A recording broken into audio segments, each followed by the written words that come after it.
நாமம் மகிமைப்படுவதாக.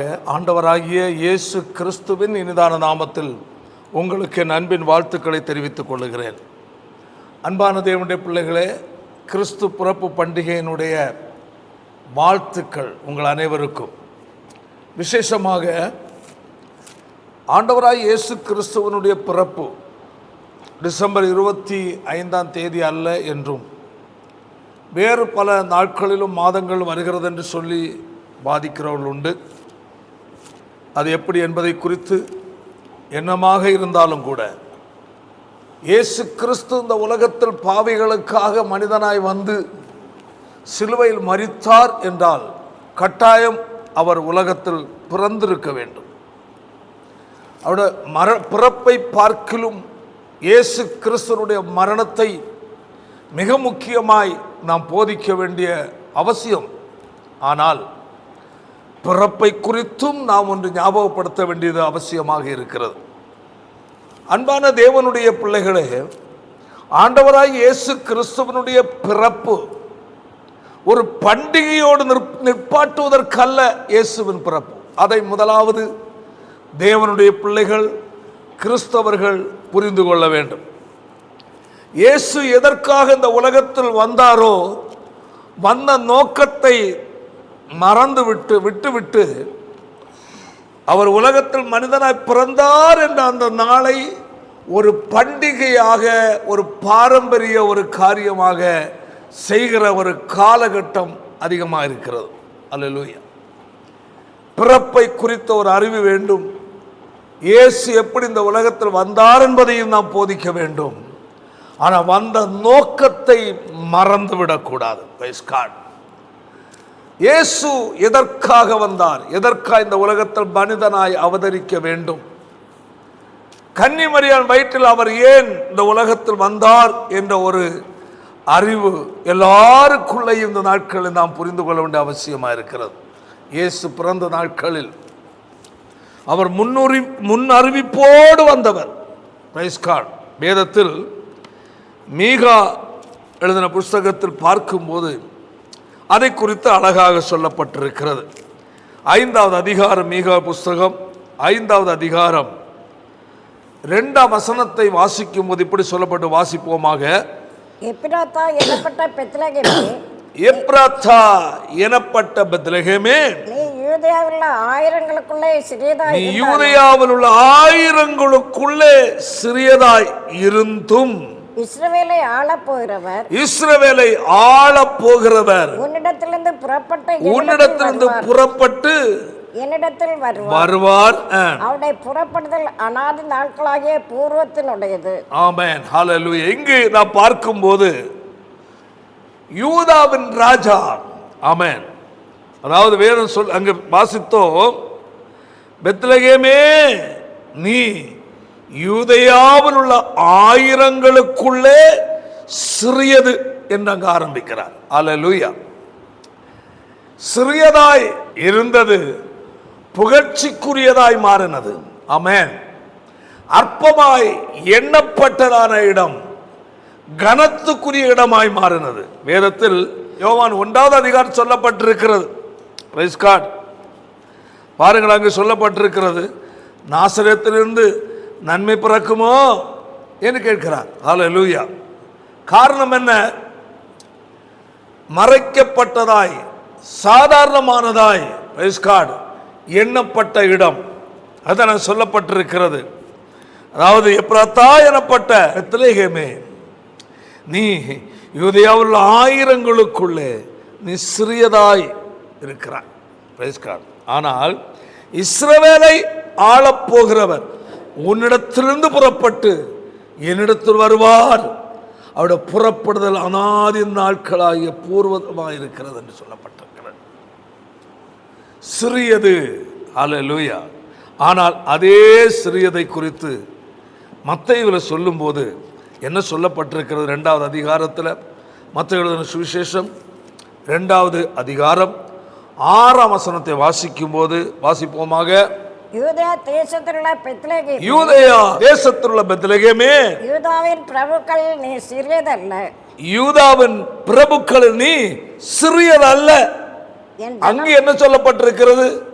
சிறியது என்று சொல்லப்பட்டது. இங்கு சிறியது அல்ல.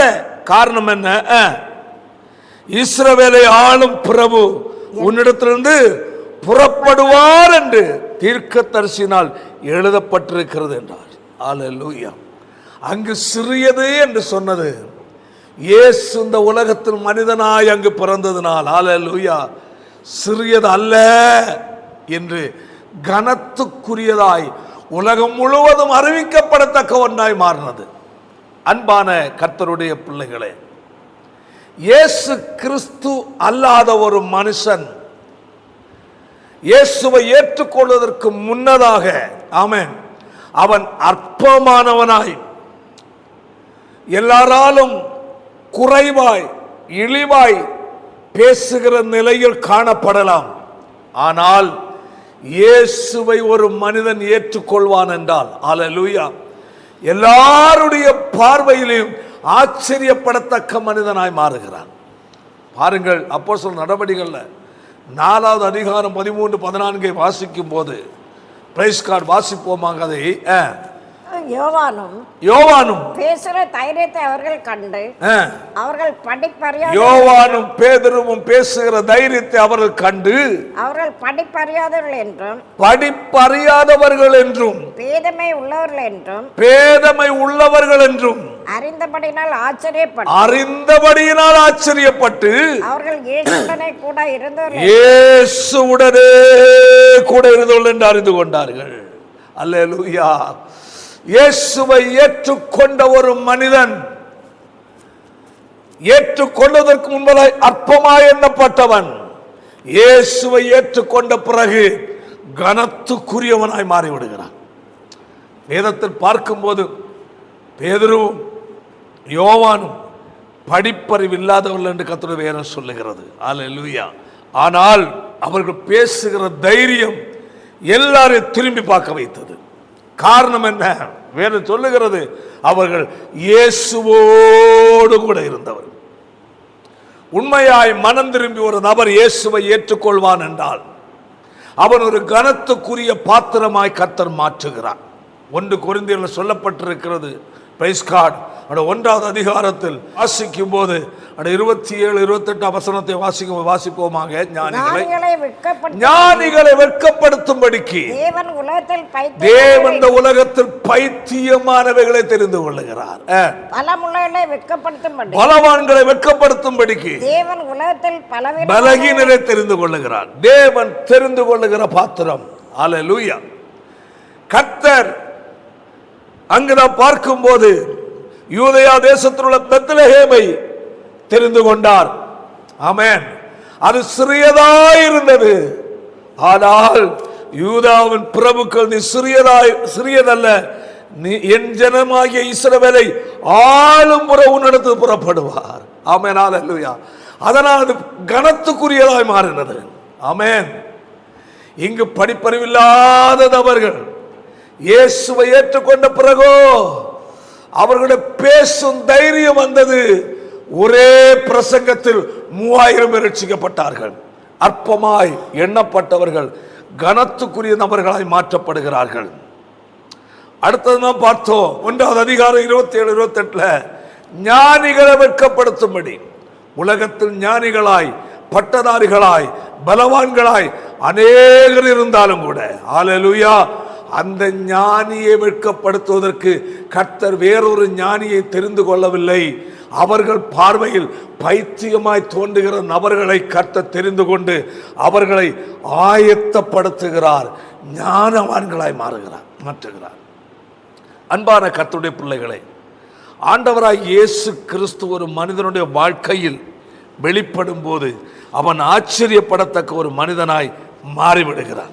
பாருங்கள், இங்கு நாம் பார்க்கும்போது இந்த உலகத்தின் ரட்சிப்புக்காக அல்லேலூயா பாவிகளை ரட்சிக்கும்படியாக பாவத்திலும் அக்கிரமத்திலும் அடிமைப்பட்டிருக்கிற அழிந்து கொண்டிருக்கிற ஜனங்களை விடுவிக்கும்படியாய் இந்த உலகத்தில் பிரைஸ் கார்டு அந்த ஜனங்களை விடுவிக்க மனிதனாய் தோன்றின அவதரித்து பூமியில் வந்த ஆண்டவர் தெரிந்து கொண்ட ஒரு தாயை குறித்து வேதம் சொல்லுகிறது. லூக்கா எழுதின சுவிசேஷத்தில் 1வது அதிகாரத்தில் அவருடைய 27ஆம் வசனத்தை வாசிக்கும் போது வாசிப்போமாக. தாவீதின் வம்சத்தானாகிய யோசேப்பு என்கிற நாமமுள்ள புருஷனுக்கு நியமிக்கப்பட்டிருந்த ஒரு கன்னிகை இடத்திற்கு தேவனாலே அனுப்பப்பட்டான். அந்த கன்னியின் பெயர் மரியாள். அவள் இருந்த வீட்டில் தேவதூதன் பிரவேசித்து கிருபை பெற்றவளே வாழ்க, கர்த்தர் உன்னுடனே இருக்கிறார். பாருங்கள், இங்கு என்ன சொல்லப்பட்டிருக்கிறது என்றால், ஹல்லேலூயா, மரியாளை சந்திக்க பரலோகத்தின் தேவனாகிய கர்த்தர் தூதனை அனுப்புகிறார். எவ்வளவு ஆச்சரியமான காரியம்! அதுவரையிலே இந்த மரியாள் அறியப்படுகிறவளா இல்லை. ஆமென். ஆனால் உலகத்திலே வந்து எந்த மனுஷனையும் பிரகாசிப்பிக்கிற அந்த ஒளியாகிய இயேசு, ஆமென், தெரிந்து கொண்ட ஒரு பாத்திரமாகிய மரியாள். ஆமென். மரியாளுக்கு தேவனாகிய கர்த்தர் தூதன் மூலமாய் வார்த்தையை அனுப்புகிறார். வேதம் சொல்லுகிறது, யோவான் 1:1 சொல்லப்பட்டிருக்கிறது, ஆதியிலே வார்த்தை இருந்தது, அந்த வார்த்தை தேவனிடத்தில் இருந்தது, அந்த வார்த்தை தேவனாய் இருந்தது. தேவனிடத்தில் தேவனாய் இருந்த அந்த வார்த்தையை, ஆமென், தேவதூதனிடத்தில் கொடுத்து அனுப்புகிறார். ஆமென். தேவதூதன், பரலோகத்தின் தேவன், அநேக தாய்கள் இருந்த போதிலும் கூட அரண்மனையிலும் அநேக பெண்கள் இருந்தார்கள். ஹல்லேலூயா. ஆனால் அரண்மனையில் இயேசு பிறந்திருந்தால், ஆமென், ராஜாக்களுடைய தெய்வமாக இயேசு மாறி இருப்பார். நாம் எல்லாரும் புறந்தள்ளப்பட்டிருப்போம். ராஜாக்களுடைய தெய்வம் இயேசு ராஜாக்களுடைய தெய்வம் என்று சொல்லி உலகத்தின் ராஜாக்கள் போற்றி இருப்பார்கள். அதாவது வேதம் சொல்லுகிறது, இஸ்ரவேலை ஆளும் பிரபு என்று சொல்லப்பட்டிருக்கிறது. அந்த ராஜா அரண்மனை பிறப்பார் என்று சொல்லி, ஆமென், சாஸ்திரிகள் அரண்மனைக்கு சென்றார்கள். அவர்களை வழிநடத்தி கொண்டு சென்றதான நட்சத்திரத்தை பாதியில் மறந்து விட்டார்கள். அவர்கள் என்ன நினைத்தார்கள்? இஸ்ரவேலை ஆளும் பிரபு அல்லவா, அவர் ராஜா அல்லவா, ராஜா பிறப்பது எங்கு? அரண்மனை தளம் பிறப்பார்கள். வழிநடத்தி வந்த நட்சத்திரம். அவர்கள் நினைத்தார்கள், வருகிற வழியில் ராஜாவை அரண்மனையில் பார்க்க வேண்டும் என்று ஆசைப்பட்டு நடத்தி வந்த நட்சத்திரத்தை மறந்து விட்டார்கள். நேரே அரண்மனை சென்று விசாரித்தார்கள், யூதாவின் ராஜா எங்கே? என்ன, நாங்கள் இப்படி அடையாளத்தோடு வந்தோம். உடனடி அங்கு ஒரு கலக்கம் ஏற்பட்டது. அவளெல்லாம் அவருடைய வேதத்தை ஆராய்ச்சி பண்ணுகிறார்கள். இப்படி பிரபு ராஜா ஒருவர் தோன்றுவார் என்று அறிந்து, ஆமென், அவர்களுக்கு எரிச்சல் வந்து விட்டது, இவரை அழிக்க வேண்டும் என்று சொல்லி. ஆனால் இவரிடம் போய், நீங்கள் அந்த ராஜாவாய் தோன்றின அந்த குழந்தையை நீங்கள் சந்தித்து எங்கு பிறந்திருக்கிறார் என்பதை எங்களுக்கு சொல்லுங்கள், நாங்களும் சென்று அவரை வணங்குகிறோம் என்று சொல்லி. அவர்கள் அங்கு சென்று இயேசுவை குழந்தையாய் பார்த்து வணங்கிவிட்டு கொண்டு வந்த காணிக்கைகளை செலுத்திவிட்டு தேவதூதனால் எச்சரிக்கப்பட்டு அவள் வேறு வழியாய் போய்விட்டார்கள். ராஜாவுக்கு கோபம் வந்தது. அங்கு பிறந்ததான எல்லா குழந்தைகளையும் அழித்தான் என்று வேதம் சொல்லுகிறது. பாருங்கள், இந்த ராஜாதி ராஜா இந்த உலகத்தில் மனிதனாய் அவதரித்து வருவதற்காக தகவல் சொல்லி அனுப்பப்பட்ட தூதன் அந்த வார்த்தையுமாய் கடந்து வருகிறான். எங்கு? தாவீதின் வம்சத்தானாகிய யோசேப்பு என்னும் நாமமுள்ள புருஷனுக்கு நியமிக்கப்பட்டிருந்த ஒரு கன்னிகை இடத்திற்கு தேவனாலே அனுப்பப்பட்டான் என்று சொல்லப்பட்டிருக்கிறது. அந்த கன்னிகையின் பெயர் மரியாள். இஸ்ரவேலை ஆளப்போகிற பிரபு அவர் அரண்மனையில் தோன்றவில்லை, ஒரு ஏழை குடும்பத்தில் வந்தார். ஹல்லேலூயா.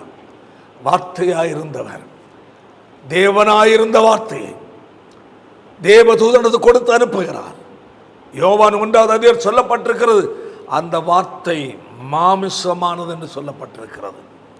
அந்த வார்த்தையை அனுப்பும்போது பாருங்கள், அவள் இருந்த வீட்டில் தேவதூதன் பிரவேசித்து, கிருபை பெற்றவளே வாழ்க, கர்த்தர் உன்னுடனே இருக்கிறார், ஸ்திரீகளுக்குள்ள நீ ஆசீர்வதிக்கப்பட்டவள் என்று வாழ்த்துகிறார்.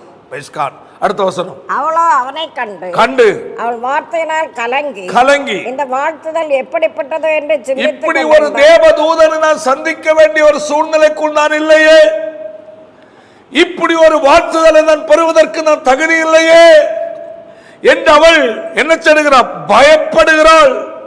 அடுத்தது, தேவதூதன் அவளை நோக்கி மரியாளே, பயப்படாதே, நீ தேவனிடத்தில் கிருபை பெற்றாய், நீ பெற்ற கிருபை தேவனிடத்தில். ஹல்லேலூயா.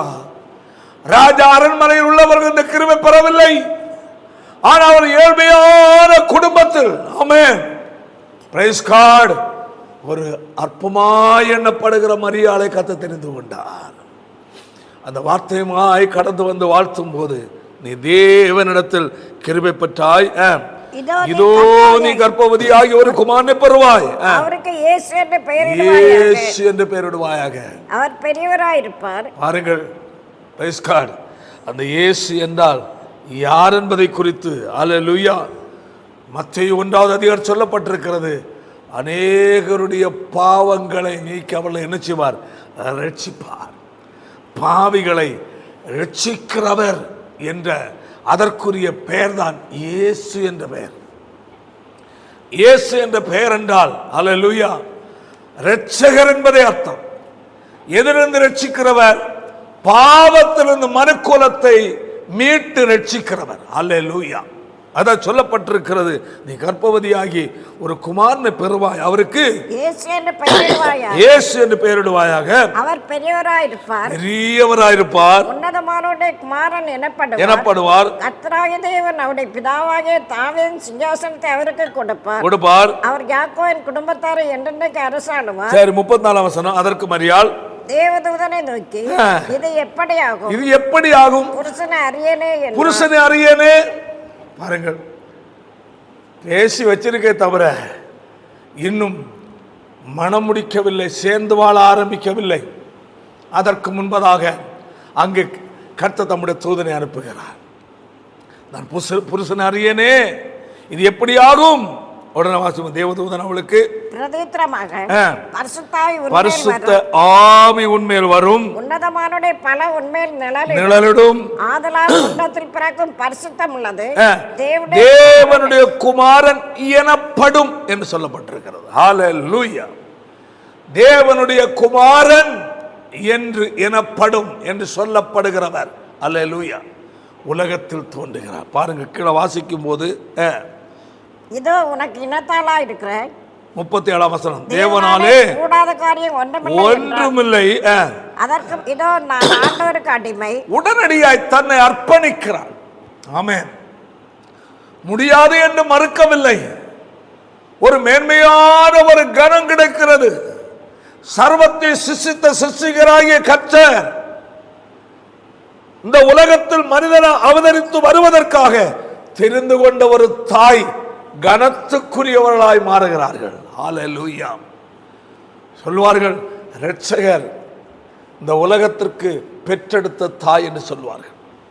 பாவத்தில் ஜீவிக்கிற மனுக்குலத்தை மீட்பதற்காய் மீட்பராய் வந்த இரட்சகரை பெற்றெடுத்த தாய் பாக்கியம் உள்ளவர்கள் என்று சொல்லுகிற ஒரு புகழ்ச்சிக்கு ஏதுவான பாத்திரமாய் மாறினார். ஒரே ஒரு கன்னிகை. ஹல்லேலூயா. சகல பாவிகளுக்காக இந்த உலகத்தில் மனிதனாய் அவதரித்து வருவதற்கு, கர்த்தர் மனிதனாய் வருவதற்கு ஒரு தாயாக தன்னை அர்ப்பணித்தாள். வேதம் சொல்லுகிறது, ஆமென், இதோ நான் ஆண்டவருக்கு அடிமை, உம்முடைய வார்த்தையின்படி எனக்கு ஆக கடவுதென்றாள். அப்பொழுது தேவதூதன் அவள் போய்விட்டான். 45 வசனம் சொல்லுகிறது, விசுவாசித்தவளே நிறைவேறும் என்றால். அப்பொழுது மரியாள், என் ஆத்துமா கர்த்தரை மகிமைப்படுத்துகிறது, என் ஆவி என் இரட்சகராகிய தேவனில் களி கூறுகிறது.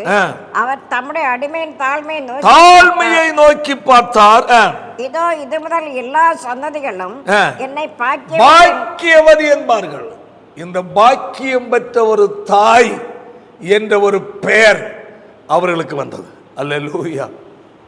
இவ்வளவு அவர்கள் வணக்கத்துக்குரியவர்கள் அல்ல, கர்த்தரால் ஆசீர்வதிக்கப்பட்டவர்கள், பாக்கியவதி என்ற பெயர். அல்லேலூயா. அன்பான கர்த்தருடைய பிள்ளைகளே, இந்த ஆண்டவராகிய இயேசு மனிதனாய் அவதரித்து இந்த பூமியில உதித்த போது முதலாவது பாருங்க, அதனுடைய 2வது அதிகாரம், லூக்கா 2வது அதிகாரத்தில் பார்க்கும்போது வாசிப்போமாக 8ஆம் வசனத்தை வாசிப்போம். அப்பொழுது நாட்டிலே மேய்ப்பர்கள் வயல்வெளியில் தங்கி ராத்திரியிலே தங்கள் மந்தையை காத்துக் கொண்டிருந்தார்கள். அவ்வேளையில் கர்த்தருடைய தூதன் அவர்களிடத்தில் வந்து நின்றான். கர்த்தருடைய மகிமை பிரகாசித்தது. அவர்கள் மிகவும் பயந்தார்கள். தேவதூதன் அவர்களை நோக்கி பயப்படாதிருங்கள், இதோ எல்லா ஜனத்துக்கும் மிகுந்த சந்தோஷத்தை உண்டாக்கும் நற்செய்தியை உங்களுக்கு அறிவிக்கிறேன். ஆமென். ஹல்லேலூயா. எல்லா ஜனத்திற்கும் மிகுந்த சந்தோஷத்தை உண்டாக்கும் நற்செய்தி. ஆமென். முதலாவது மேய்ப்பர்களுக்கு அங்கு வெளிப்பட்டார். ஹல்லேலூயா. அந்த தேவதூதனை பார்த்தபோது அவர்கள் பயந்தார்கள். இது என்னமா இருக்கும்? Praise God. ஆனால் பயப்படாதிருங்கள். ஹல்லேலூயா. சகல ஜனத்திற்கும் மிகுந்த சந்தோஷத்தை உண்டாக்குகிற நற்செய்தியோடு வந்திருக்கிறோம். ஹல்லேலூயா. அடுத்த வசனம், இன்று கர்த்தராகிய கிறிஸ்து இரட்சகர் உங்களுக்கு தாவீதின் ஊரிலே பிறந்திருக்கிறார்.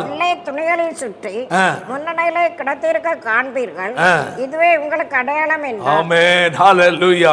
கர்த்தருடைய வேதம் சொல்லுகிறது என்னவென்றால் மிகுந்த சந்தோஷம் சகல ஜனங்களுக்கும். வேதம் சொல்லுகிறது உலகத்திலே வந்து எந்த மனுஷனையும் பிரகாசிப்பிக்கிற ஒளியே அந்த ஒளி மெய்யான ஒளி என்று இயேசு பற்றி சொல்லப்பட்டிருக்கிறது. இருள் இருக்கிற ஜனங்கள் பெரிய வெளிச்சத்தை கண்டார்கள். இருள் என்றால் பாவம். பாவத்துக்குள் வாழ்ந்து கொண்டிருக்கிற ஜனங்களுக்கு ஒரு மீட்பராய், அவர்களை ரட்சிக்கிறவராய், அவர்களை விடுவிக்கிறவராய் இந்த உலகத்தில் மனிதனாய் கடந்து வந்தார். ஹல்லேலூயா. அன்பான தேவனுடைய பிள்ளைகளே, முதல் மனிதனாகிய ஆதாம் மூலமாய் சகல மனிதனும் பாவிகள் என்று தீர்க்கப்பட்டார்கள். தேவன் அவனுக்கு விதித்த கட்டளையை அவன் மீறினபடியினால், ஆமென், அவன் பாவியாய் தேவன் அவனை வைத்த தோட்டத்தில் இருந்து தேவ சமூகத்தை விட்டு அவன் வெளியே தள்ளப்பட்டான். தேவனுக்கும் மனிதனுக்குரிய உறவு அங்கு துண்டிக்கப்பட்டது. எல்லா மனிதனும் பாவி. வேதம் சொல்லுகிறது பாவத்தின் சம்பளம், பாவத்தின் தண்டனை மரணமாகிய நரகம் என்று கர்த்தருடைய வேதம் சொல்லுகிறது. அல்லேலூயா. ஆதாம் இடத்தில் பிறந்த சகல மனிதனும் பாவிகள். வேதம் 1 கொரிந்தியர்ல 15வது அதிகாரத்தில் இப்படி சொல்லப்பட்டிருக்கிறது. 21ஆம் வசனம் வாசிப்போம். மனிதனால் மரணம் உண்டானது என்று சொல்லப்பட்டிருக்கிறது. அல்லேலூயா. முதல் மனிதனாகிய ஆதாமால் எல்லா மனிதனும் மரணத்துக்கு ஏதுவானவர்களாய் மாறிவிட்டார்கள். ஆமென். தேவனுக்கு அந்நியராய் மாறிவிட்டார்கள். தேவனற்ற மனிதனாய் மாறிவிட்டான். ஆமென். வேதம் சொல்லுகிறது பாவத்தின் சம்பளம், பாவத்தினால் உண்டாகிற பலன் நரகம் என்று கர்த்தருடைய வேதம் சொல்லுகிறது. அல்லேலூயா. தம்மால் சிருஷ்டிக்கப்பட்ட மனுஷன் நரகத்திற்கு போகக்கூடாது, அவனை காப்பாற்ற வேண்டும், அவனை விடுவிக்க வேண்டும் என்று பரலோகத்தின் தேவனாகிய கர்த்தர் திட்டம் வைத்தார். ஆமென். எல்லா மனிதன் அழிவுக்கு நேராய் போய் கொண்டிருக்கிறான். நரகத்தை நோக்கி ஒவ்வொரு நாளும் பாவம் செய்து, அக்கிரமம் செய்து, அநியாயம் செய்து நரகத்திற்குரிய மனிதனாய் போய் கொண்டிருக்கிறான். நரகம் என்பது மனிதனுக்காய் சிருஷ்டிக்கப்பட்டதல்ல. நரகம் என்பது சாத்தானுக்கும் அவன் தூதர்களுக்கும் ஆயத்தப்படுத்தப்பட்ட இடம். ஆனால் இந்த பொல்லாத சாத்தான் மனிதனை வஞ்சித்து தன் வழியில் கொண்டு வந்து தான் போக வேண்டிய இடத்திற்கு மனிதனை ஆயத்தப்படுத்தி கொண்டிருக்கிறான். இந்த உலகம் முழுவதும் பாவம், அக்கிரமம் பெருகிவிட்டது. கொலை, கொள்ளை பெருகிவிட்டது. அநியாயம், அக்கிரமம் பெருகிவிட்டது. ஆமென். ஒரு நாள் தேவனாய கர்த்தர் இந்த பூமியை ஜலத்தினால் அழித்தார். அன்று மனுஷனுடைய அக்கிரமம் பூமியில பெருகிறது சொல்லப்பட்டிருக்கிறது. அவனுடைய இருதயத்தின் நினைவுகள் தோற்றமெல்லாம் நித்தம் பொல்லாததுனா இருந்ததனால், அல்லேலூயா, மனிதன் முதற்கொண்டு ஊரும் பிராணிகள், மிருகங்கள், பறவைகள் எல்லாம் அழிவுக்கு ஏதுவாய் மாறினது. ஆமென். அதுபோல இன்று பாவம் பெருகி கொண்டிருக்கிறது. மனிதன் தேவனுக்கு தூரமாய் போய் கொண்டிருக்கிறான். தேவனை குறித்து சொன்னால், ஐயோ மனிதனே இந்த தவறு செய்யாதப்பா, ஆண்டவர் பார்க்கிறார் என்று சொன்னா அவன் என்ன சொல்லுவான்? ஆண்டவரா எங்க இருக்கிறார் என்று சொல்லி எதிர்க்கிற நிலையில் மனுஷன் மாறிவிட்டான். குறிப்பிட்ட அநேக ஆண்டுகளுக்கு முன்பதாக கொஞ்சமாவது தெய்வ பயம் இருந்தது. ஐயா நம்ம அப்படி தவறு செய்யக்கூடாது, அப்படி கொலை செய்யக்கூடாது, அப்படி ஏமாற்றக்கூடாது, அப்படி திருடக்கூடாது, ஆண்டவர் பார்க்கிறார் என்று அன்றைக்கு சுமார் 30-40 ஆண்டுகள் முன்பதாக சொன்ன மனிதர்கள் இன்று ஆண்டவரா எங்கே இருக்கிறார்? நம்ம தான் எல்லாம், பணம் இருக்கப்பா, நம்ம தான் கடவுள். இந்த நிலையில் மனிதன் தள்ளப்பட்டு மாறிவிட்டான். மனிதனுடைய மனநிலை மாறிவிட்டது. மனுஷனுடைய அக்கிரமங்கள் பெருகி கொண்டிருக்கிறது, அநியாயங்கள் பெருகி கொண்டிருக்கிறது, கொள்ளை பெருகி கொண்டிருக்கிறது. ஹல்லேலூயா. இந்த மனிதன் இதன் முடிவு என்ன? Praise God. வெளிப்படுத்துகிற விசேஷம் 20வது அதிகாரம் பிரைஸ் காட் 11 முதல் வாசிக்கும் போது இப்படி சொல்லப்பட்ட வாசிப்போமாக. பின்பு நான் பெரிய வெள்ளை சிங்காசனத்தையும் அதன் மேல் வீட்டிருக்கிறவரையும் கண்டேன். அவருடைய சமூகத்திலிருந்து பூமி வானமும் அகன்று போயின. பெரிய வெள்ளை சிங்காசனம், அதன் மேல் ஒருவர் வீற்றிருக்கிறார். எதற்காக? கடைசியில் உள்ள ஜட்ஜ்மென்ட். ஆமென். இந்த உலகத்தின் முடிவிலே ஒரு தீர்ப்பு இருக்கிறது. அதில் நீதி உள்ள நியாயாதிபதியாய் தேவனாகிய கர்த்தர் அந்த சிங்காசனத்தில் வீற்றிருப்பார். அது வரையிலேயும் மனிதனுக்கு உலகத்திலே வாய்ப்பை கொடுத்து கொண்டிருக்கிறார் தேவன். ஹல்லேலூயா. என்று பார்க்கும்போது பாவத்தில் ஜீவிக்கிற மனுஷனை எச்சரிக்கிறார். மனம் திரும்பு, பாவம் செய்யாத, மதுபானம் அருந்தாத, உன் வாழ்க்கை கெட்டு போயிடும். கொலை செய்யாத, அது கொடூரமான தண்டனைக்குரியது. அன்பான சகோதரனே சகோதரியே, இந்த உலகத்தில் நீதித்துறை இருக்கிறது. கொலை செய்தால் அவனுக்குரிய தண்டனை கொடுக்கிறார்கள். அநேகர் பல கொலைகளை செய்தும் தண்டனையிலிருந்து விடுதலை பெற்றுக் கொள்ளுகிறார்கள்.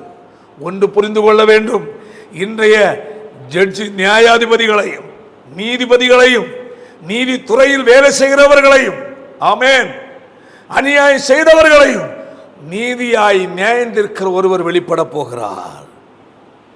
அதான் சொல்லப்பட்டிருக்கிறது, வெள்ளை சிங்காசன நியாய தீர்ப்பு. அந்த வெள்ளை சிங்காசன நியாய தீர்ப்பு முன்பதாய் இந்த நாட்கள் ஒன்று நடந்தாக வேண்டும். ஒன்று, இயேசுவின் ரகசிய வருகை. இயேசுவை சொந்த இரட்சகராய் ஏற்றுக்கொண்டு தன் பாவங்களை அறிக்கையிட்டு பாவ வழிகளை விட்டு மனம் திரும்பி வேத வசனத்தின்படி பிதாக்குமாரன் பரிசுத்தாவின் நாமத்திலே முழுகி ஞானஸ்நானம் பெற்று பரிசுத்தாவின் அபிஷேகத்தை பெற்று பரிசுத்தமாய் வாழ்கிற ஒரு கூட்டம் ஜனங்களை சேர்த்து கொள்ள அருமை ஆண்டவராய் இயேசு மத்திய ஆகாயத்தில் வெளிப்பட போகிறார். திடீரென்று ஒரு நாள் இந்த பூமியின் மேல் பரப்பிலிருந்து ஒரு சிறு கூட்ட ஜனங்கள் காணாமல் போய்விடுவார்கள். அநேக கல்லறைகள் திறந்திருக்கும். இயேசுவை ஏற்றுக்கொண்டு மரித்து அடக்கம் பண்ணப்பட்டவருடைய சரீரம் எழுந்திருந்து மறுவாக்கப்பட்டு கடந்து போய்விடும். அதன் பிறகு இந்த பூமி 7 ஆண்டுகள், ஹல்லேலூயா, அந்தி கிறிஸ்துவின் கையில் அகப்படுகிறது. முதல் 3 ஆண்டுகள், பிற்பகுதி 3 ஆண்டுகள். ஆமென். கைவிடப்பட்டவர்கள் வாதிக்கப்படுகிறார்கள். அநேக இரத்த சாட்சியாய் மரிப்பார்கள். ஆமென். அந்த 7 ஆண்டுகள் முடிவில் ஆண்டவராய் இயேசு இந்த உலகத்தில் வருகிறார். ஆமென். இந்த உலகம் ஆண்டவருடைய ஆளுகையின் கீழ் வருகிறது. 1000 ஆண்டுகள். ஹல்லேலூயா. 1000 ஆண்டுகள் நம்முடைய ஆண்டவருடைய கட்டுப்பாட்டுக்குள் இந்த உலகம் வருகிறது. அன்று சாத்தானை அந்த 1000 ஆண்டுகள் பாதாளத்தில் சங்கிலிகளால் கட்டி அடைக்கப்பட்டு வைத்திருப்பார். அன்று 1000 ஆண்டுகள் சாத்தான் இல்லாத ராஜ்யமாய், ஆமென், தேவனோடு கூட நாமும் ஆளுகை செய்வோம். அந்த 1000 ஆண்டுகள் முடிவில் தான் வெள்ளை சிங்காசன நியாய தீர்ப்பு. இதனிடையில் பல யுத்தங்கள், போராட்டங்கள், கொலைகள், அநேக இரத்த சாட்சிகள் உண்டாகும். ஆமென். ஆனால் இந்த 1000 ஆண்டு முடிந்த பிறகு அல்லேலூயா ஆண்டவர் பிரைஸ் இந்த பூமியை நியாயம் தீர்ப்பார். அதுதான் சொல்லப்பட்டிருக்கிற வாசிப்போம் 11ஆம் வசனம். பின்பு நான் பெரிய வெள்ளை சிங்காசனம் அதன் மேல் வீற்றிருக்கிறார், அதன் மேல் ஒருவர் வீற்றிருக்கிறார். அவருடைய சமூகத்திலிருந்து பூமி வானமும் அவருடைய சமூகத்தினின்று பூமியும் வானமும் அகன்று போகும். அவைகளுக்கு இடம் காணப்படவில்லை, அவைகளுக்கு இடம் காணப்படவில்லை. மருத்துவராகிய சிறியோரையும் பெரியோரையும். பாருங்கள், இங்கு சொல்லப்பட்டிருக்கிறது, மனம் திரும்பாமல் பாவம் செய்து தெய்வ பயமற்றவர்களாய் தேவனுக்கு எதிராக செயல்பட்டு தேவனுடைய பிள்ளைகளை கொலை செய்து தேவனுடைய பிள்ளைகளை வேதனை செய்து கிறிஸ்தவத்துக்கு எதிராக செயல்பட்டு பல நிலையிலே செயல்பட்டவர்களும் மனம் திரும்பாமல் பாவிகளாய் வாழ்ந்து மரித்தவர்களும் மரித்தோராகிய சிறியோரையும் பெரியோரையும் தேவனுக்கு முன்பாக நிற்க கண்டேன் என்று சொல்லுகிறார். அன்று நியாய தீர்ப்பு கொடுக்கப்படும். ஆமென். கர்த்தருடைய வேதம் தெளிவாக சொல்லுகிறது. ஆமென். நியாய தீர்ப்பு தானியேல் 7ஆவது அதிகாரத்தில் சொல்லப்பட்டிருக்கிறது. ஆமென். அன்று ஒரு பெரிய நியாயாசனம் உண்டாகும், அதன் மேல் வீற்றிருப்பார். சகல ஜனங்களும் உயிர்த்து அவருக்கு முன்பதாக நிற்பார்கள். ஆமென். அவனவன் செய்ததற்குரிய தீர்ப்பை அன்று தேவன் வழங்குவார். நியாய தீர்ப்பு மிகவும் விசேஷமானதாக இருக்கும். ஒவ்வொருத்தனாய் கூப்பிட்டு நியாயம் தீர்ப்பதல்ல. வேத ஆராய்ச்சியாளர்களும் வேத பண்டிதர்கள் சொல்லுகிறார்கள், அவனவன் தேவனுக்கு முன்பதாய் நிற்கும் போது அவனவன் செய்ததை அவனவனே பார்த்து அவனவனே அதற்குரிய இடத்தை போய்விடுவார்கள். வாசிப்போம், வசனம் வாசிப்போம் தொடர்ந்து. மற்றவராகிய சிறியோரையும் தேவனுக்கு முன்பாக நிற்க கண்டேன். அப்பொழுது புஸ்தகங்கள் திறக்கப்பட்டது. ஜீவ புஸ்தகம் என்னும் வேறொரு புஸ்தகம் திறக்கப்பட்டது. அப்பொழுது அந்த புஸ்தகங்களில் எழுதப்பட்டபடியே மரித்தோர் தங்கள் தங்கள் கிரியைகளுக்கு தக்க. இந்த புஸ்தகம் எதற்காக? தேவனுக்காக அல்ல, நமக்காக, நமக்கு ஞாபகப்படுத்துவதற்குரியது. ஆமென். நமக்கு உணர்த்துவதற்குரியது. இன்ன தவறுகள், இப்படிப்பட்ட காரியங்கள் செய்தாய், உன்னை எச்சரித்தும் நீ மனம் திரும்பவில்லை என்று சொல்லி நினைப்பூட்டி அவள் அப்படியே அக்கினி கண்ண கடல்ல போய் பங்கடைவார்கள். அதன் வேதம் சொல்லுகிறது, ஜீவ புஸ்தகம் என்று வேறொரு புஸ்தகம் திறக்கப்பட்டது. அப்பொழுது அந்த புஸ்தகத்தில் எழுதப்பட்டபடியே மரித்தோர் தங்கள் தங்கள் கிரியைகளுக்கு தக்கதான நியாய தீர்ப்படைந்தார்கள். சமுத்திரம் தன்னிலுள்ள மரித்தோரை ஒப்புவித்தது. மரணமும் பாதாளமும் தங்களிலுள்ள மரித்தோரை ஒப்புவித்தன. யாவரும் தங்கள் தங்கள் கிரியைகளின்படியே நியாய தீர்ப்படைந்தார்கள். அப்பொழுது மரணமும் பாதாளமும் அக்கினி கடலிலே தள்ளப்பட்டது. இது இரண்டாம் மரணம். கர்த்தருடைய வார்த்தையை கேட்கிற பிரியமான சகோதரனே, சரீரத்தில் நீ வாழும் போது எதை செய்கிறாயோ, எப்படியோ வாழ்கிறாய், உனக்கு மனம் திரும்ப ஒரு வாய்ப்பை கர்த்தர் கொடுக்கிறார். உன்னை ரட்சிக்கும்படியாகத்தான் பரலோகத்து தேவனாய கர்த்தர் தேவனுக்கு சமமாய் இருந்ததை கொள்ளையாடின பொருளாய் எண்ணாமல் அடிமையின் ரூபம் எடுத்து மனுஷ சாயலாய் இந்த பூமியிலே கன்னிமரியாளை தெரிந்து கொண்டு வந்தார். இதற்காய் தேவனுக்கு அந்நியனாய் வாழ்ந்து கொண்டிருந்த நம்மை மீட்க, உன்னை ரட்சிக்க. ஆமென். இன்று உனக்கு ஒரு வாய்ப்புண்டு.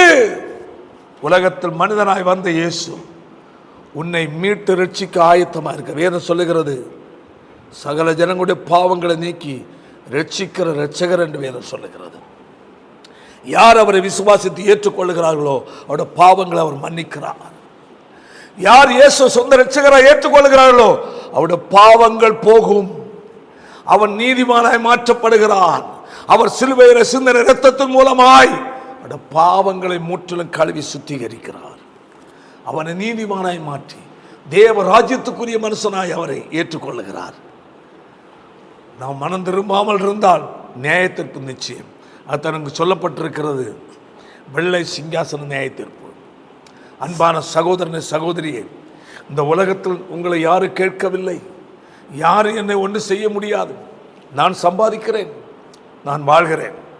கொலையா அது எனக்கு பலம் இருக்கிறது, ஆயுதம் இருக்கிறது, நான் செய்து விடுகிறேன். யாரும் என்னை கேட்க முடியாது. ஜெயிலா, கொஞ்ச நாள் ஜெயிலில் இருந்து அப்புறம் வெளியே வந்து விடுவேன். மனிதனுக்கு உலகத்துள்ள ஜெயிலை பார்த்தோ, உலகத்துள்ள தண்டனை பார்த்தோ பயமே இல்லை. உலகத்தின் தண்டனையில் இருந்தும், உலகத்தின் நீதிபதிகளுடைய கையில் இருந்தும் தப்பித்து கொள்ள முடியும். ஆனால் நீதியாய் நியாயந்திருக்கிற தேவாதி தேவனாகிய ஒரு நல்ல ஒரு நியாயாதிபதி வரப்போகிறார். அவர் பிடியிலிருந்து எந்த ஒரு மனுஷனும் தன்னை காப்பாற்றிக் கொள்ள முடியாது. ஆமென். ஆனால் இன்று உனக்கு ஒரு வாய்ப்பு, அதான் நாங்கள் வாசித்தோம். அல்லேலூயா. சகல ஜனங்களுக்கும் மிகுந்த சந்தோஷத்தை உண்டாக்கும் நற்செய்தி. பாவத்தில் அடிமைப்பட்டிருக்கிற மனுஷனே, ஐயோ, இந்த பொல்லாத பாவத்தில் நான் விடுவிக்கப்பட முடியவில்லையே, நான் மதுபானத்திற்கு அடிமைப்பட்டு விட்டேனே, நான் இந்த பொல்லாத வேசுத்தன விபச்சார பாவத்தை அடிமைப்பட்டு விட்டேனே, யார் என்னை விடுவிப்பார் என்று வேதனையோடு துக்கத்தோடு புலம்பலோடு காணப்படுகிற உன்னை பார்த்து கர்த்தர் சொல்லுகிறார். பாவத்தில் வாழ்ந்து அழிவை நோக்கி போய்கொண்டிருக்கிற சகோதரனே, என்னிடத்தில் வா, மனம் திரும்பி என்னிடத்தில் வா, நான் உன்னை ரட்சிக்க, உன்னை விடுவிக்க, உனக்கு ஒரு புதிய ஒரு வாழ்க்கை தர, ஒரு புதிய ஒரு இருதயத்தை தர ஆயத்தமுள்ள தேவனாய் இருக்கிறேன் என்று கர்த்தர் சொல்லுகிறார். ஆமென். சகல மனிதருக்கும் பாவத்தை பால் போல் பருகிற சகோதரனே, அநியாயம் அக்கிரமம் செய்கிற சகோதரனே, இரக்கமற்றவனாய் கொலை செய்ய, அடிதடி செய்ய, ஏமாற்ற, பிறரை துன்புறுத்த, ஏழைகளை ஒடுக்க, உயிருள்ள தெய்வமாகிய இயேசுவை சேவிக்கிறவர்களை ஒடுக்கி வேதனைப்படுத்த, அவர்களுக்கு எதிராய் தவறான பொய் புகார்களை கொடுத்து அவளை ஒடுக்க துடித்துக் கொண்டிருக்கிற மனுஷனே, இன்று நீ தப்புவித்துக் கொள்ளலாம். ஆனால் எந்த ஒரு மனுஷனும் தப்புவிக்க விடாத ஒரு நீதி உள்ள நியாயாதிபதி வரப்போகிறார். அவர் சகல மனிதனை நியாயந்திருப்பார். ஆனால் இன்று உனக்கு ஒரு வாய்ப்பை கற்றுக் கொடுக்கிறார். அழிவை நோக்கி ஓடிக்கொண்டிருக்கிற சகோதரனே, பாவத்தை பால்போல் பருகிக் கொண்டிருக்கிற அன்பான சகோதரனே, உன்னை மீட்க அருமை ஆண்டவராய் இயேசு இந்த உலகத்தில் மனிதனாய் வந்தார். மனிதனாய் வந்த ஆண்டவர் 33 ஆண்டுகள் இந்த பூமியில வசித்தார். கடைசி 3 ஆண்டுகள் மனிதனுக்கு போதித்தார். தாம் வந்த நோக்கத்தை அவர் தெரியப்படுத்தினார். கடைசியாய் பாவத்தில் வாழ்கிற மனிதனை மீட்க பாவமே அறியாத அந்த நல்ல ஆண்டவர், ஹல்லேலூயா, தம்முடைய ஜீவனையே சிலுவையில் ஒப்பு கொடுத்தார். வேதம் சொல்லுகிறது, எபிரேயருக்கு நிருபம் 2வது அதிகாரம் 14-15 வாசிக்கும் போது வாசிப்போமாக. ஆதலால் பிள்ளைகள் மாம்சத்தையும் இரத்தத்தையும் உடையவர்களாய், பிள்ளைகளாகிய தேவனால் சிருஷ்டிக்கப்பட்ட மனிதர்கள் மாம்சத்தையும் இரத்தத்தையும் உடையவர்களாயிருக்க, அவர்களைப் போல அவரும் மாம்ச இரத்த சரீரம் இல்லாதவராகிய அவர். ஆமென். மாம்ச சரீரம் இல்லை அவருக்கு. ஆமென். அதான் சொல்லப்பட்டிருக்கிறது. மனிதராகிய நாம் மாம்சத்தை இரத்தத்தை உடையவர்களாய் இருக்கிறோம். ஆமென். நாம் பாவம் செய்து தேவனற்றவர்களாய், தேவ கோபத்திற்கும் தேவனுடைய தண்டனைக்கும் ஏதுவான நபர்களாய் நாம் மாற்றப்பட்டோம். ஆமென். நம்மை தேவ கோபத்திலிருந்து விடுவிக்க, அந்த பாவத்திற்குரிய தண்டனையா நரக தண்டனை விடுவிக்கும்படியாய், ஆமென், பாவத்தில் வாழ்ந்து கொண்டிருக்கிற சீரழிந்து போய்கொண்டிருக்கிற மனுக்குலத்தை மீட்பதற்காய், ஹல்லேலூயா, மனுஷனை சிருஷ்டித்தவராகிய கர்த்தர் மாம்ச சரீரம் இல்லாதவர், மகிமையின் சாயலுடையவர், ஆமென், தேவனாய் தேவனுக்கு சமமாயிருந்த கொள்ளையாடின பொருளாய் எண்ணாமல் தம்மை தாமே வருத்தார். ஆமென். ஏனென்றால் அவருடைய ஸ்தானத்தை பார்க்கலும் நம்மேல் அவர் அன்பு கொண்டார். எப்படியாகிலும் இந்த ஜனத்தை விடுவிக்க வேண்டும், எப்படியாகிலும் இந்த ஜனத்தை, மனுக்குலத்தை நரகத்திலிருந்து காப்பாற்ற வேண்டும் என்று சொல்லி அந்த தேவனாகிய கர்த்தர் மனித உடல் உடையவராய், மனித சாயலுடையவராய், அத வேதம் சொல்லுகிறது, பிள்ளைகள் மாமிசத்தையும் இரத்தத்தையும் உடையவர்களாய் இருக்க அவரும் மாமிசத்தையும் இரத்தத்தையும் இல்லாத அவரும் மகிமை சாயலுடைய அவரும், அதை வாசித்தோமே, தேவ தூதரிடத்தில் வார்த்தையை கொடுத்து அனுப்புகிறார். அவள் விசுவாசித்தாள், இயேசுவை கர்ப்பவதியாகி பெற்றெடுத்தாள். அல்லேலூயா. வார்த்தை மாமிசமானது. அவரும் அவர்களைப் போல மாமிசத்தை இரத்தத்தை உடையவர் ஆனார். ஆமென். மாமிசத்தை இரத்தத்தை உடையவர் அல்லாதவர் மாமிசத்தை இரத்தத்தை உடையவராக ஆனார். எதற்காய்? எனக்காய், உங்களுக்காய்.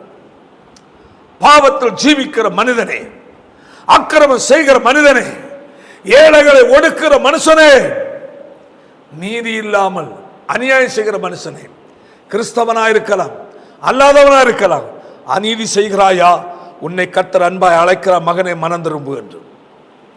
கிறிஸ்தவனாயிருந்தும் பாரபட்சம் பார்த்து ஏழைகளை ஒடுக்கி அநீதி செய்து பாவம் செய்து அக்கிரமம் செய்து கொலை செய்து பிறரை ஏமாற்றி குடும்பங்களை அழித்து வாழ்கிறாயா? இன்று உன்னை எச்சரிக்கிறார், மகனே, நான் மனிதனாய் மாமிச சரீரம் உடையவனாய் இந்த உலகத்தில் வந்தது உனக்காய் வந்தேன். ஆமென். வேதம் சொல்லுகிறது. ஆமென். மரணத்திற்கு அதிகாரியாகிய பிசாசு, ஆமென், மாமிசத்தையும் இரத்தத்தையும் உடையவர் ஆனார். மரணத்துக்கு அதிகாரியாகிய பிசாசானவனை என்று சொல்லப்பட்டிருக்கிறது. முதல் மனிதனாகிய ஆதாமை பார்த்து கர்த்தர் சொன்னார், சகல விருட்சத்தின் கனியை புசிக்கலாம், ஆனால் விலக்கப்பட்ட இந்த விருட்சத்தின் கனியை புசிக்கிற நாளிலே சாகவே சாவா என்று சொன்னார். ஆமென். ஒன்று, கனியை புசித்தவுடன் தேவனுக்கும் மனிதனுக்குரிய உறவு துண்டிக்கப்பட்ட அந்த சாவு. கனியை புசித்தான், அதை இச்சித்து பறித்து புசித்தால், கணவனை கொடுத்தாள், அவன் ஆவி கெட்டது, ஆத்துமா இருளடைந்தது, சரீரம் கரைபடிந்தது. மரணம், முதல் மரணம். ஆமென். சாகவே சாவாய். சாத்தானுக்கும் அவன் தூதனுக்கும் ஆயத்தப்படுத்தி இருக்கிற நரக தண்டனையாகிய நித்திய மரணத்தை அனுபவிப்பாய். ஆமென். வேதம் சொல்லுகிறது, மரணத்திற்கு அதிகாரியாகிய பிசாசானவனை தமது மரணத்தினாலே அழிக்க. எதற்காய் மனிதனாய் வந்தார்? முதல் மனிதனை மரணத்துக்கு ஏதுவாய் தள்ளிவிட்டானே, அவனுடைய வல்லமை அதிகாரத்தை உரிந்து சிலுவையிலே ஆணி அடித்து சத்துருடைய வல்லமைகளை அழிக்கும்படியாய் வந்தார்.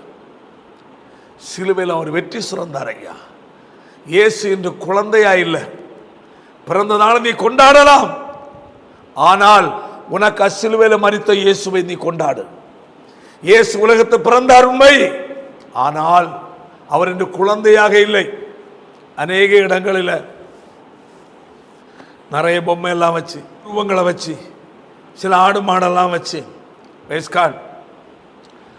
இயேசு இப்பவும் குழந்தையா இருக்க, குழந்தையாக பொம்மைக்கு ஒரு சொக்கானம் தைச்சு போட்டு தாய் மடியில் வச்சுட்டு இருக்கிறது மாதிரி, அங்கே புல்லானையில் படுத்தி இருக்கிற மாதிரி பொம்மை எல்லாம் வைத்து அதை பார்த்து ரசித்து வணங்கி வாழ்கிறவர்கள் அநேகர் உண்டு.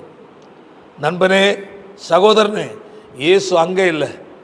இயேசு உனக்காய் சிலுவையில் மரித்தார், இரத்தத்தை சிந்தினார், தம்முடைய ஜீவனை உன் ஜீவனுக்கு ஈடாய் கொடுத்தார், மரித்து அடக்கப்பட்டார், மூணாவது உயிரோடு எழுந்தார். உயிரோடு எழுந்து பரமேறி போயிருக்கிறார். அந்த இயேசு மீண்டும் வருவேன் சொல்லி இருக்கிறார். உங்களுக்கு அவர் ஸ்தலத்தை ஆயத்தம் பண்ண போகிறேன், ஆயத்தம் பண்ண பின்பு நான் மீண்டும் வந்து உங்களை என்னது சேர்த்துக்கொள்ள சொன்ன ஆண்டவர் மீண்டும் வரப்போகிறார். ஆமென். ஸ்தலத்தை ஆயத்தம் பண்ண போன ஆண்டவர் சீக்கிரம் வரப்போகிறார். அவர் ஆயத்தம் பண்ண அந்த ஸ்தலத்தில் நீ பிரவேசிக்க வேண்டும் என்றால், இன்று மாமிசத்தில் உலகத்தில் வந்து மனிதனுக்காய் மனித அவதாரம் எடுத்து வந்து மனிதனுக்குரிய தண்டனையை தாமே ஏற்றுக்கொண்டு சிலுவையில் அவர் மரித்தாரே, ஜீவனை விட்டாரே, இரத்தம் சிந்தினாரே, அந்த இயேசு உனக்காய் மரித்தார், உனக்காய் ஜீவனை விட்டார் என்று சொல்லி நீ விசுவாசித்து ஏற்றுக்கொள்வாயா? இயேசுவே நான் பாவி என்று நீ ஆண்டோடு நீ ஒப்புக்கொண்டு பாவத்தை அறிக்கையிடுவாயா? நீ எவ்வளவு கொடூரமான பாவியா இருந்தாலும் இன்றைக்கு இயேசு உன்னை மன்னித்து உன்னை ஏற்றுக்கொண்டு உனக்கு ஒரு புதிய வாழ்க்கை தர அவர் ஆயத்தமா இருக்கிறார். இந்த இயேசு பிரசங்கிக்கிற நாங்களும் பாவிகளாகத்தான் வாழ்ந்தோம். சிறு பருவத்தில் இயேசுவை ஏற்றுக்கொண்டாலும் அன்று நாங்கள் கீழ்ப்படியாமல் காட்டி பாவிகளாகவே வாழ்ந்து கொண்டிருந்தோம். எவ்வளோ பெரிய கொலைகாரர்கள், குற்றவாளிகள், தீவிரவாதிகள், எவ்வளோ உலகத்தில் கொடுங்கோலாய் நடந்து கொண்ட மனிதர்கள் அநேகர் இன்று இயேசுவை ஏற்றுக்கொண்டு பரலோகத்துக்குரிய பிரஜைகளாய் மாற்றப்பட்டிருக்கிறார்கள். கர்த்தருடைய வார்த்தையை கேட்கிற அன்பான சகோதரா, அன்பான சகோதரி, இன்று உனக்கு ஒரு வாய்ப்பை கர்த்தர் கொடுக்கிறார். நீ மரித்து அக்னி கந்தமிர கடலுக்கு போக வேண்டிய நபர் அல்ல. வெளிப்படுத்துகிற விசேஷம் 21வது அதிகாரம் 8ஆம் வசனம் இப்படி சொல்ல வாசிப்போம். பயப்படுகிறவர்களும் அவிசுவாசிகளும் அருவருப்பான வாழ்க்கை வாழ்கிறவர்களும் கொலைபாதகரும் கொலை செய்கிறவர்களும் விபச்சார பாவம் செய்கிறவர்களும் சூனியங்கள் மந்திரங்கள் செய்கிறவர்களும் விக்கிரகங்களை வழிபடுகிறவர்களும் பொய் பேசி மற்றவனை ஏமாற்றி கொண்டிருக்கிறவர்களும் இரண்டாம் மரணமாகிய நன்றா புரிந்துகொள் சகோதரா, சரீரத்தில் வாழ்ந்து மரிக்கிற மரணத்தோடு வாழ்க்கை நிற்க முடியவில்லை. இரண்டாம் மரணம் ஒன்று இருக்கிறது. நீதி உள்ள நியாயாதிபதி அன்று அதை மனம் திரும்பாமல் துணிகரமாய் வாழ்கிற மனிதனுக்கு அதை கொடுப்பார். இரண்டாம் மரணமாகிய அக்னியும் கந்தகமும் எரிகிற கடல்லே பங்கடைவார்கள். நீ எதற்கு ஆயத்தம்? உனக்கு முன்பதாய் ரெண்டு காரியம் இருக்கிறது. ஒன்று, நித்திய காலமாய் பரலோகத்தில் தேவனோடு தேவ ராஜ்யத்தில் வாழ்கிற அந்த மகிழ்ச்சியான வாழ்க்கை. இனி ஒன்று இருக்கிறது, அக்னியும் கந்தகமும் எரிகிற கடல், என்றென்றைக்கும் வேதனை அனுபவிக்கிற இடம். இரண்டில் ஒன்றை நீ தெரிந்து கொள். ரட்சிக்கப்பட்டிருக்கலாம், ஞானஸ்நானம் எடுக்கலாம், அது மேட்டர் அல்ல. தேவனுடைய வழியில் நீ வாழ வேண்டும். கிறிஸ்தவ குடும்பத்தில் பிறந்திருக்கலாம், அல்லது ஒரு ஊழியக்காரனுடைய பிள்ளைகளாக இருக்கலாம், பாரம்பரிய கிறிஸ்தவனாக இருக்கலாம், பிரயோஜனம் இல்லை. நீ மனம் திரும்ப வேண்டும். மனம் திரும்பி இயேசு உனக்காய் சிலுவையில் மரித்தார், உனக்காய் இந்த உலகத்தில் வந்தார், உனக்காய் பாடுபட்டார், உனக்காய் ரத்தம் சிந்தி சிலுவையில் மரித்தார் என்பதை நீ விசுவாசித்து மனம் திரும்பி பாவத்தை அறிக்கையிட வேண்டும். என்றால் உன் பெயர் என்று ஜீவ புஸ்தகத்தில் எழுதப்படும். வேதம் சொல்லுகிறது, ஜீவ புஸ்தகத்தில் பெயர் எழுதப்பட்டவனாய் காணப்படாதவன் எவனோ அவன் அக்னி கடல்ல தள்ளப்பட்டான். வாலிப தம்பி, வாலிப தங்கச்சி, சகோதரனே, சகோதரி, கிறிஸ்தவனே, கிறிஸ்தவளை, பேரளவில் கிறிஸ்தவனை பாரம்பரியமாக வாழ்ந்து கொண்டிருக்கிறவனே, நீ மனம் திரும்ப வேண்டும். இயேசு உலகத்தில் வந்தது ஒரு பண்டிகை கிறிஸ்தவனா நீ வாழ்ந்து மரிக்க அல்ல. நீ பண்டிகையை கொண்டாடினதுனால் பரலோகம் போக முடியாது. எவ்வளவுதான் கிறிஸ்துமஸ் தாத்தா வேஷம் போட்டு என்னதான் பெரிய ஸ்டார் கட்டி தொங்க விட்டாலும் பரலோகம் போக முடியாது. ஆண்டவர் சொல்லுகிறார், நீ கொண்டாடுவதற்கு நான் வரவில்லை, உன்னை மீட்க வந்தேன், உனக்காய் சிலுவையில ஜீவனை கொடுக்க வந்தேன். வேதம் சொல்லுகிறது, பிள்ளைகள் மாம்சத்தையும் இரத்தத்தையும் உடையவர்களாக இருக்க அவரும் அவர்களைப் போல மாம்சத்தையும் இரத்தத்தையும் உடையவர் ஆனார்.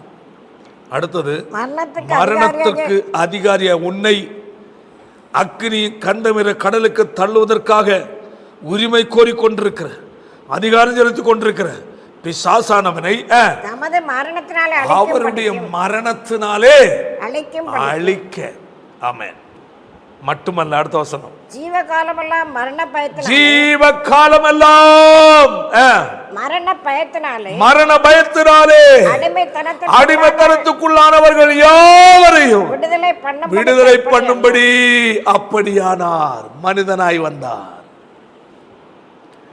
ஜீவகாலமெல்லாம் ஆமென் மரண பயத்தினாலே அடிமைத்தனத்துக்குள்ளானவர்கள் யாவரையும், அது பெரியவன் சின்னவன் என்றில்லை, ராஜா ஏழை என்றில்லை, உயர்ந்தவன் தாழ்ந்தவன் என்றில்லை, உயர்ந்த ஜாதி தாழ்ந்த ஜாதி என்றில்லை, சகல ஜனத்தார், சகல மனிதரை, சகல மொழியாரை, சகல தேசத்தாரை ஆமென் அவர் காப்பாற்றுவதற்காய்,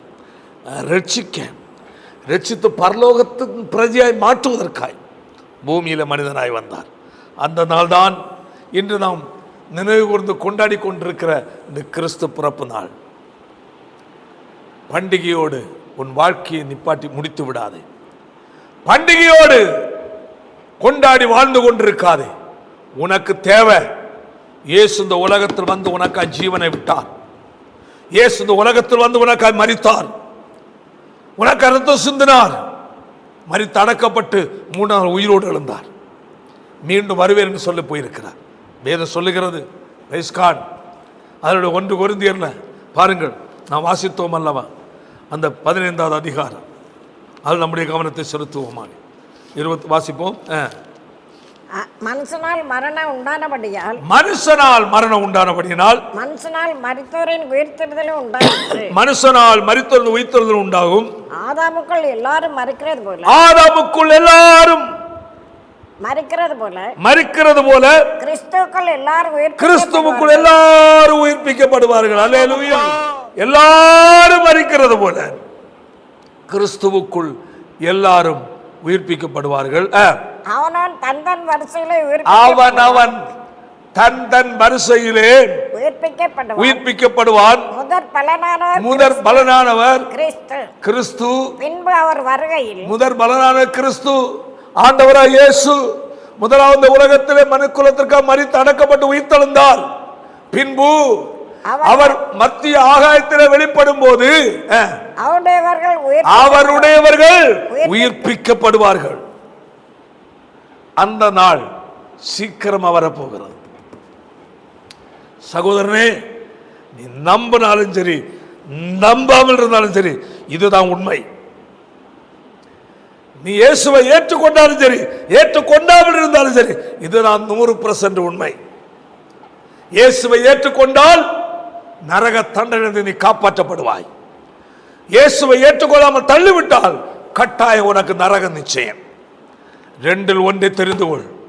இயேசுவை ஏற்றுக்கொண்டு பாவத்தை அறிக்கையிட்டு விடுதலை பெற்று பரலோகத்துக்குரிய நபரா நீ மாற விரும்புகிறாயா, அல்லது பாவத்தில் வாழ்ந்து அநியாயத்தில் வாழ்ந்து மரித்து அக்னி கண்டவரை கடலுக்கு நீ போகிறாயா? மாயமாலமாய் கிறிஸ்தவ வாழ்க்கை வாழ்கிற ஆத்மாவை இன்று உன்னில் ஒரு மாற்றம் தேவை. அருமை ஆண்டவர் பண்டிகையில் ரசிக்க உன்னை கத்த தெரிந்து கொள்ளவில்லை. உன்னை மீட்க அவர் வந்தார். மீட்பராய், இரட்சகராய், ரட்சிக்கிறவராய் வந்தார். கர்த்தருடைய வார்த்தையை கேட்கிற அன்பான சகோதரனே, சகோதரியே, இந்த வார்த்தை இன்று உன் செவிகளில் தொனித்துக் கொண்டிருக்கிறது. இன்று நீ மனம் திரும்புவாய் என்றால் பரலோக ராஜ்யத்தில் உன் பெயர் எழுதப்படும். இது கடைசி காலம், இனி காலம் செல்லாது. ஆண்டு சொன்ன வேத வசனங்கள், தீர்க்க தரிசன வார்த்தைகள் நிறைவேறிவிட்டது, நிறைவேறி கொண்டிருக்கிறது. இனி காலம் செல்லாது. கடைசி நாள். இன்று உனக்கு ஒரு வாய்ப்பை கொடுக்கிறார். இந்த நேரத்தில் உனக்கு ஒரு சந்தர்ப்பத்தை ஆண்டவர் கொடுக்கிறார். நீ மனம் திரும்பி இயேசுவை ஏற்றுக்கொண்டால் உன் பெயர் பரலோகத்தில் எழுதப்படும். இல்லை என்றால் நீ தண்டனைக்குரிய நபராய் மாறுவாய். உனக்காய் இந்த உலகத்தில் அருமை ஆண்டவராய் இயேசு மனிதனாய் அவதரித்தார்.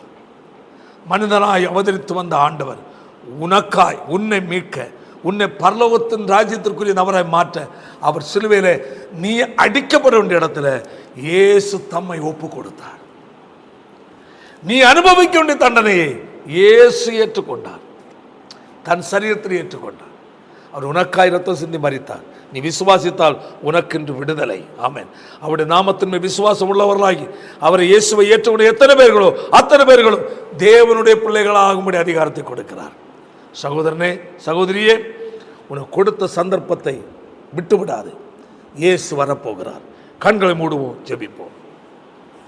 நல்ல பிதாவை, நல்ல வேலைக்காக உமக்கு ஸ்தோத்திரம் அப்பா. கிறிஸ்து பிறப்பு செய்தியாக இன்று இந்த வார்த்தைகளை கொடுக்க கர்த்தர் உதவி செய்து, உலகத்தில் வந்த இயேசு ஏதோ பண்டிகை கொண்டாடி ஜாலியாக இருங்கள் என்று சொல்வதற்காக வரவில்லை. மனுக்குலத்தை மீட்டு ரட்சித்து பரலோக ராஜ்யத்துக்கு சொந்தமானவர்களாய் மாற்றுவதற்காய் இந்த உலகத்தில் வந்தீர். ஆண்டவரே, உலகத்தில் மனிதனாய் வந்து மனிதனுக்கு நம்முடைய ஜீவனையே கொடுத்த அந்த உண்மை இரட்சகராய் இயேசுவை ஏற்றுக்கொண்டு மனம் திரும்புகிற மக்கள் பாக்கியவான்கள் அல்லவா? அந்த மனம் திரும்புதலை ஒவ்வொருக்கும் நீர் கட்டளையிடுவீராக. ஒரு உள்ளங்களை கர்த்தர் பேசுவீராக, இடைபடுவீராக. பேசின வார்த்தை ஒன்று வீணாகாது, அது பலன் கொடுக்கட்டும். கர்த்தர் கிரியை செய்யும். ஒவ்வொருவரையும் ஆசீர்வதியும். இயேசுவின் மூலம் ஜெபிக்கிறோம் ஜெபங்கள் நல்ல பிதாவே. ஆமென், ஆமென்.